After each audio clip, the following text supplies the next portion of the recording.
ایک زمانے کی بات ہے، ایک چھوٹے سے گاؤں میں ایک آدمی رہتا تھا۔ وہ اپنے بیٹے کے بارے میں بہت پریشان تھا۔ اس کا بیٹا سست اور لاپرواہ تھا۔ وہ کبھی کام نہیں کرتا تھا، بس سارا دن گاؤں میں ادھر ادھر گھومتا رہتا تھا۔ ایک دن اس آدمی نے فیصلہ کیا کہ وہ اپنے بیٹے کو ایک سبق سکھائے گا۔ اس نے اپنے بیٹے کو اپنے پاس بلایا اور نرمی سے کہا، بیٹا، الماری میں ایک گھڑی رکھی ہے، اسے میرے پاس لے آؤ۔ لڑکا گیا، اس نے الماری کھولی، گھڑی نکالی اور اپنے والد کے پاس لے آیا۔ والد نے گھڑی کو دیکھا اور پھر کہا، اب اس گھڑی کو بازار لے جاؤ اور جس سے بھی ملو اس سے پوچھو کہ یہ کتنے کی ہے۔ لڑکے نے سر ہلایا اور گھڑی لے کر بازار چلا گیا۔ اس نے مختلف لوگوں کو گھڑی دکھائی۔ ایک آدمی نے کہا اس کی قیمت 500 روپے ہے، دوسرے نے کہا 1000 روپے، کسی نے 800 روپے بتائے۔ ہر کسی نے الگ الگ قیمت بتائی۔ کچھ لوگوں نے ایک جیسی قیمت بھی بتائی، مگر مکمل اتفاق کسی کا نہ ہوا۔ لڑکا واپس گھر آیا اور بولا، ابو، سب نے گھڑی کی مختلف قیمت بتائی، کسی نے 500، کسی نے 800 اور کسی نے 1000 روپے۔ باپ مسکرایا اور بولا، ٹھیک ہے، گھڑی واپس الماری میں رکھ دو۔ اگلے دن اس آدمی نے دوبارہ اپنے بیٹے کو بلایا اور کہا کہ وہی گھڑی لے آؤ۔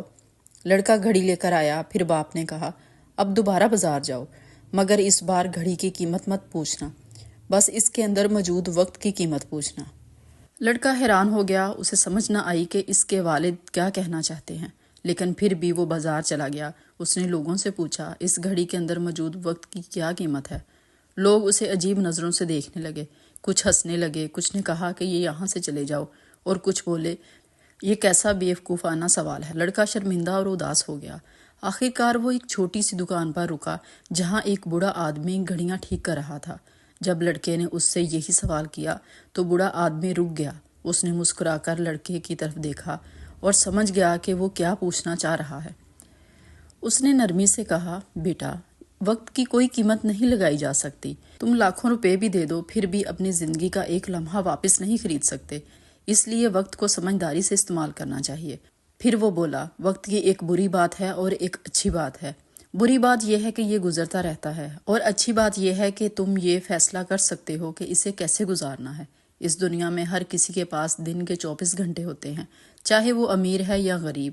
فرق صرف اس بات میں ہے کہ وہ ان گھنٹوں کو کیسے استعمال کرتا ہے۔ لڑکے کی آنکھوں میں سمجھ آ گئی، اس کے اندر کچھ بدل گیا۔ اس نے بوڑھے آدمی کا شکریہ ادا کیا اور جلدی سے گھر واپس آ گیا۔ اس نے اپنے والد کو ساری بات بتائی۔ باپ نے فخر سے مسکرا کر اس کے کندھے پر ہاتھ رکھا۔ اس دن کے بعد لڑکے کی زندگی مکمل طور پر بدل گئی۔ اس نے محنت کرنا شروع کر دی۔ اس نے اپنے وقت کو سمجھداری سے استعمال کرنا شروع کیا۔ اس نے فضول گھومنا چھوڑ دیا اور وہ ہر لمحے کی قدر کرنا سیکھ گیا۔ دوستو، وقت ہر کسی کے لیے مفت ہوتا ہے، مگر بے حد قیمتی ہوتا ہے۔ آپ اسے خرید نہیں سکتے، مگر استعمال کر سکتے ہیں۔ آپ اسے روک نہیں سکتے، مگر خرچ کر سکتے ہیں۔ اور ایک بار اگر یہ گزر جائے تو کبھی واپس نہیں آتا، اس لیے اپنے وقت کو سمجھداری سے استعمال کریں۔